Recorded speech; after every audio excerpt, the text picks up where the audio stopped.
আসসালামু আলাইকুম ওরহমতুল্লাহি ওবরাকাতুহ। নাহমাদুহু ওয়া নুসাল্লি আলা রাসূলিহিল কারীম, আম্মা বা'দ। সম্মানিত দিনী ভাই এবং বোনেরা, পবিত্র মাহে রমাদান আমাদের একেবারে সন্নিকটে। It's knocking the door. আল্লাহ রাসূল সাল্লাল্লাহু আলাইহি ওয়াসাল্লাম এবং সাহাবারা রমাদানুল মুবারক আসার 2 মাস আগ থেকেই কবে রমাদান মাস আসবে এজন্য ব্যাকুলতা প্রকাশ করতেন, উদ্গ্রীব হয়ে থাকতেন যে আমরা রমাদান পাবো কিনা, কখন রমাদান আসছে। এবং ওনারা পড়তেন আল্লাহুম্মা বারিক লানা ফি রজব ওয়া শাবান ওয়া বাল্লিগনা রমাদান। অর্থাৎ, হে আল্লাহ, আপনি রজব এবং শাবান মাসে আমাদের বরকত দিন এবং রমাদান পর্যন্ত আপনি আমাদেরকে পৌঁছে দিন। আমাদের সালাফরা রমাদান আসার 6 মাস আগ থেকে, অর্থাৎ একটা বছরের 6 মাস ওনারা অপেক্ষা করতেন কবে রমাদান আসবে, উদ্গ্রীব হয়ে থাকতেন, ব্যাকুলতা প্রকাশ করতেন। আবার রমাদান মাস চলে যাওয়ার পরে বছরের বাকি 6টি মাস এ রমাদানে ওনারা যে সমস্ত এবাদত করেছেন সেগুলো আল্লাহ তাআলা কবুল করলো কিনা এ নিয়ে পেরেশানিতে থাকতেন। বাকি 6 মাস দোয়া করতেন যে আল্লাহ, রমাদানে যে সমস্ত এবাদত আমরা করেছি এগুলোকে তুমি কবুল করে নাও। এই পবিত্র মাসে আল্লাহ তাআলা আমাদের আল্লাহ সচেতনতা বৃদ্ধির জন্য এ মাসে আমাদের জন্য সিয়ামকে তিনি ফরজ করেছেন। আল্লাহ তাআলা ইরশাদ করছেন, ইয়া আইয়ুহাল্লাযীনা আমানু কুতিবা আলাইকুমুস সিয়াম কামা কুতিবা আলাল্লাযীনা মিন ক্বাবলিকুম লাআল্লাকুম তাত্তাকুন। অর্থাৎ, ওহে বিশ্বাসীরা, সিয়ামকে রমাদান মাসে তোমাদের জন্য অবধারিত করা হয়েছে, যেমনি ভাবে তোমাদের পূর্ববর্তীদের উপরও এই সিয়ামকে অবধারিত করা হয়েছিল, যাতে করে তোমরা আল্লাহ সচেতন হতে পারো। এই আয়াত থেকে বোঝা গেল, এই পুরো রমাদানুল মুবারকে যে আমরা সিয়াম উদযাপন করি বা সিয়াম পালন করি, এই সিয়াম বা রোজা পালনের মূল উদ্দেশ্য বা প্রাইম অবজেক্টিভ হচ্ছে আল্লাহ সচেতন হওয়া। এই সিয়াম আমাদেরকে আল্লাহ সচেতন বানায়। এই সিয়াম আমাদের মধ্যে এই ফিলিংস, এই ভাবনা, এই চিন্তা বা এই চেতনাটা নিয়ে আসে যে আমরা এটা ভাবতে শুরু করি যে Allah is watching me, Allah is observing me, আল্লাহ আমাকে দেখছেন। এই চিন্তাটাকে, এই সেন্সটাকে, এই ফিলিংটাকে ডেভেলপ করার জন্যই আল্লাহ তাআলা এই মাসে সিয়ামকে আমাদের উপর ফার্জ করেছেন, এবং সেটাই আল্লাহ এই আয়াতের শেষাংশে বলছেন, লাআল্লাকুম তাত্তাকুন, যাতে করে তোমরা আল্লাহ সচেতন হতে পারো, যাতে করে তোমরা গড কনসিয়াস হতে পারো।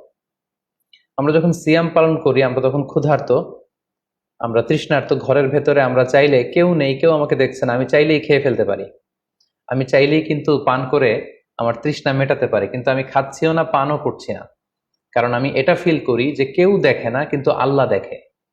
পৃথিবীর কেউ আমাকে দেখছে না। দরজা বন্ধ করে, জানালা বন্ধ করে, ফ্রিজ থেকে ঠান্ডা পানি বের করে, শরবত বের করে আমি কিন্তু ঘরের ভেতরে যখন একা একা থাকি আমি খেয়ে আমার তৃষ্ণা নিবারণ করতে পারি। কিন্তু এটা আমরা কেউই করি না, কারণ আমরা ফিল করি যে পৃথিবীর কেউ যদি নাও দেখে, আল্লাহ সুবহানাহু ওয়া তাআলার চোখে কিন্তু আমরা ফাঁকি দিতে পারছি না।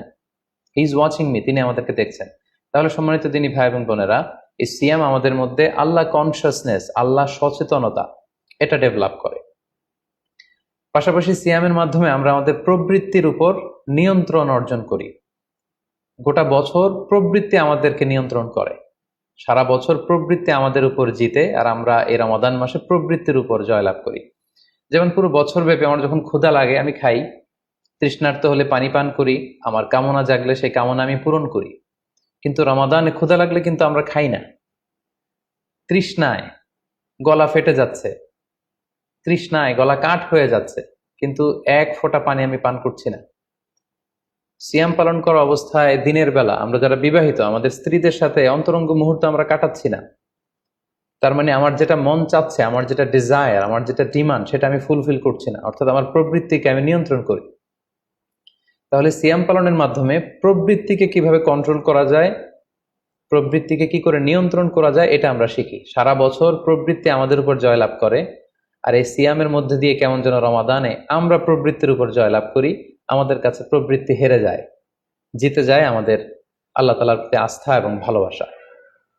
এই সিয়ামের আরো একটি শিক্ষণীয় বিষয় হচ্ছে, এই সিয়াম আমাদেরকে সংযমী বানায়, রেস্ট্রেইনড বানায়। আমরা চাইলেই রোজা পালন করা অবস্থায় যা মনে চায় তা করতে পারি না। এবং সহিহ বুখারীর বর্ণনায় আল্লাহর হাবিব সাল্লাল্লাহু আলাইহি ওয়াসাল্লাম আমাদেরকে শিখিয়েছেন যে কেউ যখন রোজা রাখে সে যেন অশ্লীল কথা না বলে, রোজা রেখে সে যেন কাউকে গালি না দেয়।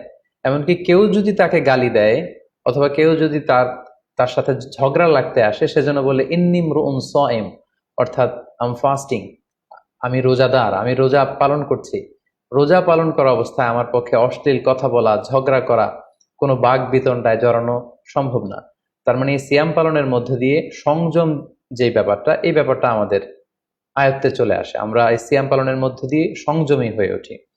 পাশাপাশি যারা সিয়াম পালন করছে তাদের জন্য আল্লাহর হাবিব সাল্লাল্লাহু আলাইহি ওয়াসাল্লাম ঘোষণা দিয়েছেন যে কিয়ামতের ময়দানে বিচার শেষে তারা যখন জান্নাতে ঢুকবে, রোজা পালনকারীদের জন্য আল্লাহ তাআলা একটি স্পেশাল গেট রেখেছেন যেটার নাম হচ্ছে রাইয়ান। এবং এই রাইয়ান গেট দিয়ে রোজাদাররা ছাড়া কেউ প্রবেশ করতে পারবে না। সুবহানাল্লাহি বিহামদি।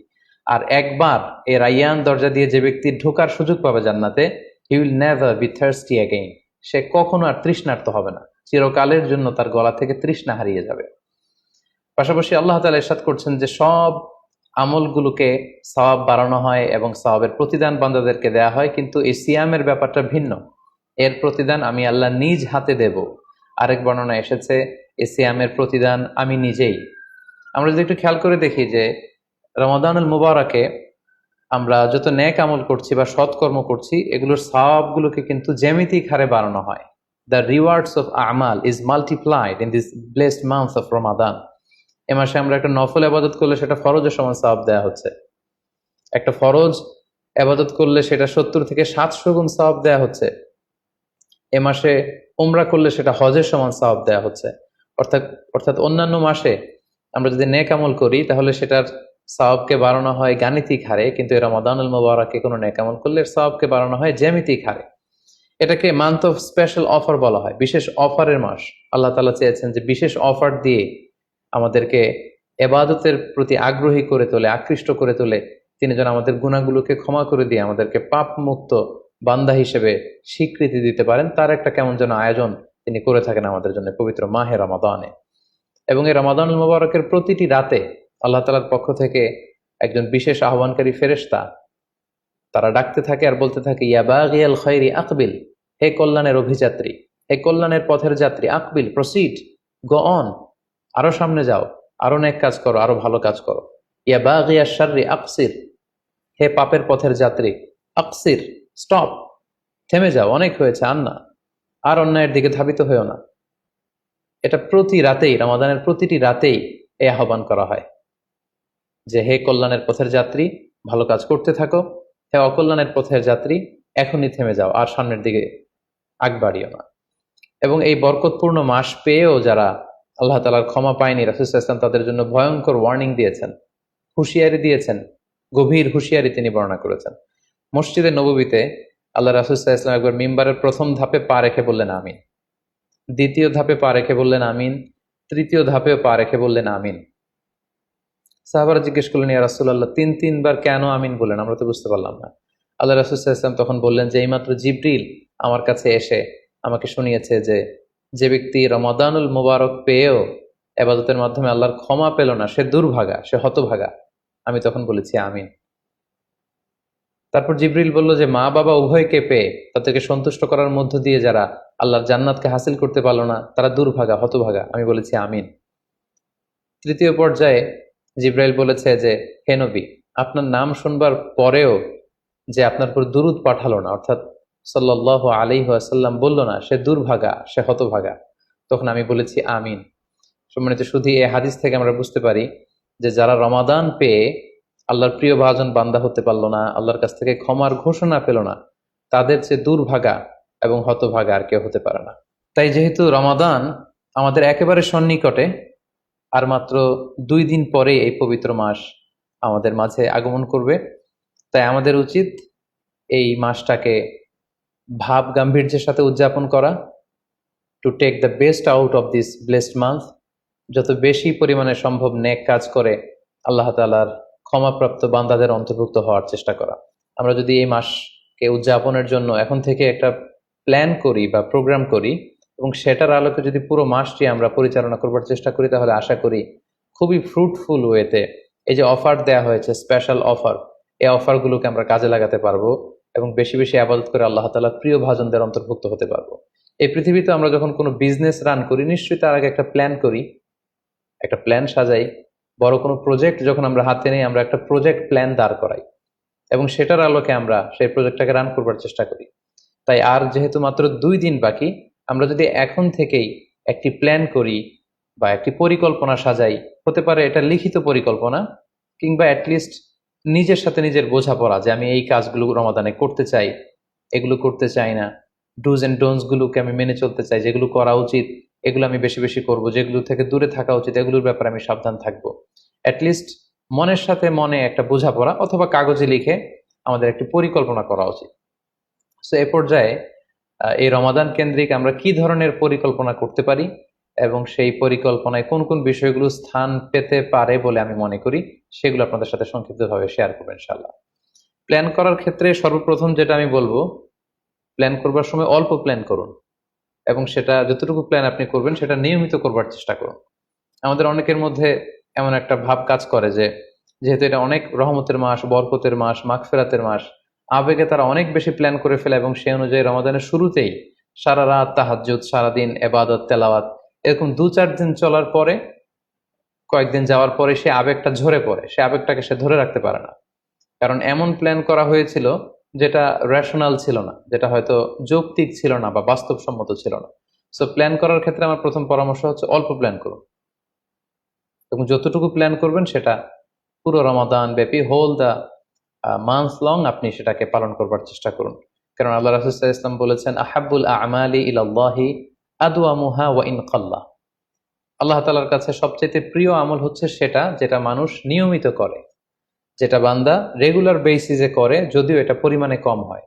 সো আপনি পরিমাণে যদি কমও করেন, সেটা যদি পুরো রমাদান মাস ব্যাপী একই ধারাবাহিকতায় আপনি ইবাদত করেন, তেলাওয়াত করেন, তাহাজ্জুদ পড়েন, জিকির আজকার করেন, সাদাকা করেন, দান করেন, এটার যদি একটা ধারাবাহিকতা থাকে, সেই ইবাদতটা আল্লাহ তাআলার কাছে বেশি প্রিয়। তাই প্ল্যানের ক্ষেত্রে আমার সর্বপ্রথম পরামর্শ হচ্ছে অল্প প্ল্যান করুন, স্বল্প পরিসরে প্ল্যান করুন, হাতে গোনা অল্প কয়েকটি বিষয়ের ব্যাপারে আপনি কনসার্নড হন এবং যতটুকু প্ল্যান করেছেন ততটুকু নিয়মিত বাস্তবায়ন করুন। প্ল্যানের ক্ষেত্রে সর্বপ্রথম যেটা আমি বলতে চাই সেটা হচ্ছে পুরো রমাদান মাসে সালাতের ব্যাপারে আমাদেরকে সর্বপ্রথম বেশি সচেতন থাকতে হবে। It's mandatory. 5 ওয়াক্ত সালাত যেন আমরা জামাতের সাথে আদায় করতে পারি, এই বিষয়টা খেয়াল রাখতে হবে। কোনো কারণে যদি জামাত ছুটেও যায়, কাজা যেন না হয়ে যায়। কারণ আমাদের যদি জামাত ছুটে যায়, সালাত যদি কাজা হয়ে যায়, তাহলে আপনার প্রোডাক্টিভিটি কমে যাবে। সো প্ল্যানের ক্ষেত্রে এখন থেকে আমাদের এটা মাথায় রাখতে হবে যে পুরো রমাদান জুড়ে আমরা 5 ওয়াক্ত সালাত জামাতের সাথে আদায় করব। কোনো কারণে জামাত যদি ছুটেও যায়, কোনো নামাজ যেন আমার কাজা না হয়ে যায়, এ ব্যাপারে আমরা সচেতন থাকবার চেষ্টা করব। 3 নম্বরে হচ্ছে কোরআন তেলাওয়াত করা। যেহেতু রমাদানুল মুবারক, এটা কোরআন নাজিলের মাস। আল্লাহ তাআলা বলছেন, শাহরু রমাদান আল্লাযী উনজিলা ফীহিল কুরআন। রমাদান তো এমন মাস যে মাসে আল্লাহ তাআলা কোরআন নাজিল করেছেন। সো এটা কোরআনকে উদযাপনের মাস, কোরআনের সাথে নতুন করে সম্পর্ক গড়বার মাস, বেশি বেশি কোরআন তেলাওয়াত করবার মাস। নফল ইবাদতের যে লিস্ট আছে তার মধ্যে সবচেয়ে শ্রেষ্ঠ নফল ইবাদত হচ্ছে কোরআন তেলাওয়াত করা এবং সেটার মোক্ষম সময় হচ্ছে রমাদানুল মুবারক। আমরা প্রত্যেকেই জানি যে এই মাসে তেলাওয়াত করার যে একটা আবহ, যে একটা ইমেজ, যে একটা পরিবেশ এবং যেরকম একটা মজা পাওয়া যায়, বছরের অন্য কোনো মাসে কিন্তু ওই ফিলিংটা আমাদের আসে না। সো এই সুযোগটাকে আমাদের কাজে লাগানো, আমরা যেন প্রতিদিন কোরআনের তেলাওয়াত করি এবং তেলাওয়াত করার ক্ষেত্রে অবশ্যই ধীরস্থির ভাবে তেলাওয়াত করতে হবে। আমরা অনেকে তাড়াহুড়ো করে তেলাওয়াত করি। হাদিসে এসেছে, রুব্বা কারিন লিল কোরআন ওয়াল কোরআন ইয়ালআনু। কোরআনের অনেক তেলাওয়াতকারী আছে যাদেরকে কোরআন রহমত দেওয়ার পরিবর্তে লাআনত দেয়, কার্ডস করে, অভিসম্পাত করে। তাই তাড়াহুড়ো করে আমরা যেন কোরআন তেলাওয়াত না করি। রমাদান আসলেই দেখা যায় কিছু কিছু মানুষ কোরআন খতম করবার জন্য উঠে পড়ে লাগে। কেউ 5 খতম, 7 খতম, 10 খতম দেওয়ার জন্য প্রতিযোগিতা করে খতম দেয়, ফলে খুব দ্রুত তারা কোরআন তেলাওয়াত করে। এটা ঠিক না। খতম দেওয়ার জন্য উঠে পড়ে লাগা উচিত হবে না, বরং আপনি ধীরস্থির ভাবে তেলাওয়াত করুন। সেই হিসেবে শুরু থেকে শেষ পর্যন্ত একবার করে যদি আপনি 1 খতম দিতেও পারেন সেটা ভালো, আর দিতে না পারলেও আপনি ধীরস্থির ভাবে তেলাওয়াত করে সেটার সওয়াব আপনি ইনশাল্লাহ পাবেন। তাহলে তেলাওয়াত করার ক্ষেত্রে প্রথম রিমাইন্ডার হচ্ছে তাড়াহুড়ো করে তেলাওয়াত করা যাবে না। 2 নম্বর হচ্ছে যদি সুযোগ হয় অর্থ বুঝে তেলাওয়াত করা। আমরা কয়েকটা সূরা স্পেসিফাই করতে পারি যে এই রমাদানে আমি এই সূরাটা পড়ব, এই রমাদানে এই সূরা শুরু থেকে শেষ পর্যন্ত এর মর্মার্থ, এর বঙ্গানুবাদ, এর যে শিক্ষা লেসন, এটা আমি জানবার চেষ্টা করব। সম্মানিত দিনী ভাই এবং বোনেরা, কোরআন হচ্ছে এমন একটি কিতাব, যারাই এই কোরআনের সাথে সম্পর্ক জুড়ে দিয়েছে, যারাই এই কোরআনকে হৃদয়ে ধারণ করেছে, তারাই সম্মানিত হয়েছে। একটু খেয়াল করে দেখুন, সাইয়েদনা জিবরিল আলাইহিস সালাম, উনি কোরআন নিয়ে আসমান থেকে পৃথিবীতে নেমেছিলেন। কোরআনকে নিয়ে আসার কারণে উনি হয়েছেন শ্রেষ্ঠ ফেরেশতা। আল্লাহ রাসূল সাল্লাল্লাহু আলাইহি ওয়াসাল্লামের উপর কোরআন নাজিল হয়েছিল, তাই তিনি হয়েছেন শ্রেষ্ঠ রাসূল। এই রমাদান মাসে কোরআন নাজিল হয়েছে, তাই রমাদান মাস হচ্ছে 12টা মাসের শ্রেষ্ঠ মাস, সাইয়্যিদুশ শুহুর। কদরের রাতে এই কোরআন নাজিল হয়েছিল, তাই কদরের রাত হচ্ছে পৃথিবীর শ্রেষ্ঠ রাত। আমরা উম্মতে মুহাম্মাদী, আমাদের উপর কোরআন নাজিল হয়েছে, তাই আমরা হয়েছি খায়রু উম্মাহ, শ্রেষ্ঠ জাতি। আমাদের মধ্য থেকেও যারা কোরআনের সাথে অ্যাটাচমেন্টকে বাড়াবে, কোরআনকে যারা ধারণ করবে, তারা হবে পৃথিবীর শ্রেষ্ঠতম মানুষ। তাই আসুন কোরআন উদযাপনের এই মাসে আমরা যেন বেশি বেশি কোরআনের সাথে সম্পর্ককে নতুন করে আবার নবায়ন করি। 4 নাম্বার যেই ব্যাপারটি আমি প্ল্যানে বা পরিকল্পনায় রাখার চেষ্টা করব, সেটা হচ্ছে খুব বেশি খাবার দাবার বা কেনাকাটা এগুলোর ব্যাপারে আমাদেরকে একটু সাবধান থাকতে হবে। আমরা অনেকে মনে করে থেকে রমাদান মানেই মুখরোচক ইফতারি, ইফতার পার্টিতে জয়েন করা, উদরপূর্তি করে সাহারি খাওয়া, শপিং করা এবং কেনাকাটায় ব্যস্ত থাকা। আসলে ব্যাপারটি এমন নয়, কারণ আমরা জানতে পেরেছি যে এটা হচ্ছে বরকতের মাস, এটা অফারের মাস। নফল ইবাদতে ফরজের সমান সওয়াব, ফরজ করলে 700 গুণ সওয়াব, নফল উমরা করলে হজের সমান সওয়াব। সো এটা হচ্ছে মৌসুমুল ইবাদা, ইবাদতের মৌসুম। সো আমাদের যদি শপিং করা লাগে, আমাদের যদি কোনো প্রোগ্রামে অংশগ্রহণ করা লাগে, সেটা যেন আমাদের ফোকাস না হয়। কেনাকাটা, শপিং করা, এটা যেন আমাদের ফোকাস না হয়। ভুরি ভোজ করা, আমাদের বাসায় মা বোনরা যারা আছে তাদেরকে হরেক রকম আইটেমের বায়না ধরে সারাদিন তাদেরকে ব্যস্ত রাখা, ইবাদত থেকে তাদেরকে দূরে রাখা, এই কালচারগুলো থেকে আমাদেরকে দূরে থাকতে হবে। আমরা যখন রমাদান কেন্দ্রিক প্ল্যান করতে বসবো, আমরা যেন এটা ভাবি যে এই রমজানে একটু একটু করে আমি নিজেকে পরিবর্তন করতে চাই। ভুরি ভোজ করা, ইফতার পার্টিতে বেশি বেশি যাওয়ার জন্য প্ল্যান করা, তারপর কেনাকাটা, শপিং, ঈদের শপিং এর জন্য সময় নষ্ট করা, এটা যেন আমাদের মূল ফোকাস না হয়। আমাদের মূল ফোকাস যেন হয় এটা ইবাদতের মাস, বেশি বেশি ইবাদত করে যেন আমরা আল্লাহর সন্তুষ্টি অর্জন করতে পারি। প্ল্যানের ক্ষেত্রে 5 নাম্বার যে পয়েন্টটি আমি বলবো সেটি হচ্ছে ইফতারির পূর্ব মুহূর্তে দোয়া করুন। এটি ভুলে যাওয়া যাবে না। প্রতিদিন ইফতারিকে সামনে নিয়ে আমরা দোয়া করব, কারণ হাদিসে এসেছে সালাসু দাওয়াতিন মুস্তাজাবা, 3 ব্যক্তির দোয়া আল্লাহ তাআলার কাছে কবুল হয়ে যায়। এই দোয়া আল্লাহ কখনো ফিরিয়ে দেন না। এর মধ্যে একটা দোয়া হচ্ছে দাওয়াতুস সাইম, রোজাদারের দোয়া আল্লাহ কখনো ফিরিয়ে দেন না। দাওয়াতুস সাইমি মাকবুল, এটা আল্লাহর কাছে কবুল হয়ে যায়। ঠিক ওই মুহূর্তটাতে আল্লাহ তাআলার সফট কর্নার খুব বেশি গ্রো করে, আল্লাহর রহমতের দরিয়ার মধ্যে একটা অভাবনীয় জোশ পড়ে যায়। আল্লাহ তাআলা এই দৃশ্যটাকে খুব দেখতে পছন্দ করে যে বান্দা সামনে খাবার নিয়ে বসে আছে, শরবত নিয়ে, পানীয় নিয়ে বসে আছে, ক্ষুধায় তৃষ্ণায় সে জর্জরিত, সে চাইলেই সামনে থেকে নিয়ে মুখে তুলে খাবারটা খেতে পারে, কিন্তু সে আমার ভয়ে খাচ্ছে না। তখন আল্লাহ তাআলা এই দৃশ্যটা দেখতে বড্ড পছন্দ করেন। ঠিক এই মুহূর্তে আপনি যখন বুদ্ধি করে আল্লাহ তাআলার কাছে চাইতে শুরু করবেন, কায়মনো বাক্যে চোখের পানি ছেড়ে, আপনি চাইতে দেরি হবে, এই দোয়া আল্লাহ তাআলার কাছে কবুল হতে দেরি হবে না। তাই এই ভুলটি যেন আমরা না করি, এই বরকত যেন আমরা মিস না করি। প্রতিদিন খেয়াল করে, সম্মানিত দিনী ভাই এবং বোনেরা, খেয়াল করে ইফতারের পূর্ব মুহূর্তে দোয়া করুন। আপনার কি চাহিদা, আকুতি মিনতি আল্লাহর কাছে আছে, আপনি পেশ করুন। 7 নম্বর পয়েন্টটি হচ্ছে ধীরস্থির ভাবে তারাবির সালাত পড়ুন। প্ল্যান করে ফেলুন কোন মসজিদে পড়বেন, কোথায় পড়বেন, কোভিড আউটব্রেকের কারণে কোনো রেস্ট্রিকশন থাকলে বাসায় কিভাবে পড়বেন, পরিবেশটা আপনি কেমন দেখতে চান, কিভাবে করতে চান, এখন থেকে প্ল্যান প্রোগ্রাম করে ফেলুন। তারাবির সালাতের ক্ষেত্রে পরামর্শ হচ্ছে ধীরস্থির ভাবে তারাবির সালাত আদায় করুন। সালাতুত তারাবিহ শব্দের অর্থই হচ্ছে বিশ্রামের সালাত, অর্থাৎ আপনি বিশ্রাম নিয়ে নিয়ে 2 রাকাত করে, 4 রাকাত শেষে তাসবিহ পড়ে বিশ্রাম নিয়ে আবার 2 রাকাত, 4 রাকাত এভাবে পড়তে থাকবেন। আমাদের বাংলাদেশের বেশিরভাগ মসজিদগুলোতে যেহেতু 20 রাকাতের সালাতুত তারাবি হয়, আমরা সাজেস্ট করি যে আপনারা 20 রাকাত সালাতুত তারাবি আদায় করুন। অসুস্থতা জনিত কোনো কারণে কারো যদি কম পড়তে হয় সেটা ভিন্ন ব্যাপার, তবে আমরা 20 রাকাতের কথাই সবাইকে সাজেস্ট করে থাকি, যেহেতু এটা আবাদতের মাস, যত বেশি আবাদত করা যায় ততই এটা কল্যাণকর। তো সেক্ষেত্রে রাকাত বিতর্ক আপনাদেরকে এড়িয়ে চলা উচিত। রমাদান আসলে আমাদের মধ্যে এই শয়তান এই বিষয়টাকে উস্কে দেয় যে তারাবির সালাতকে 8 রাকাত না 20 রাকাত নাকি 12 রাকাত। সো তারাবির সালাত ধীরস্থির ভাবে আদায় করুন, রাকাত বিতর্ক এড়িয়ে চলুন। এটা হচ্ছে একটা বড় ফিতনা। কত রাকাত আপনি পড়বেন আপনার সাধ্য অনুযায়ী আপনি পড়ুন। আমরা 20 রাকাতের কথা সাজেস্ট করি, তবে রাকাত বিতর্কে জড়ানো আমাদের কখনোই উচিত হবে না। 8 নাম্বার যে পয়েন্টের কথা বলবো সেটি হচ্ছে শেষ রাতে তাহাজ্জুদের সালাত আদায় করা। বছরের অন্য সময়গুলোতে রাত 4টার দিকে উঠে আসলে অনেকের পক্ষেই তাহাজ্জুদের সালাত আদায় করা সম্ভব হয়ে ওঠে না।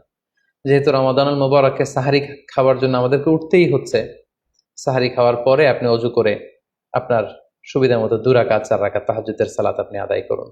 তাহাজ্জুদের সালাতে সিজদায় পড়ে আপনি আল্লাহ তাআলার কাছে আপনার মনের আকুতি আপনি তুলে ধরুন।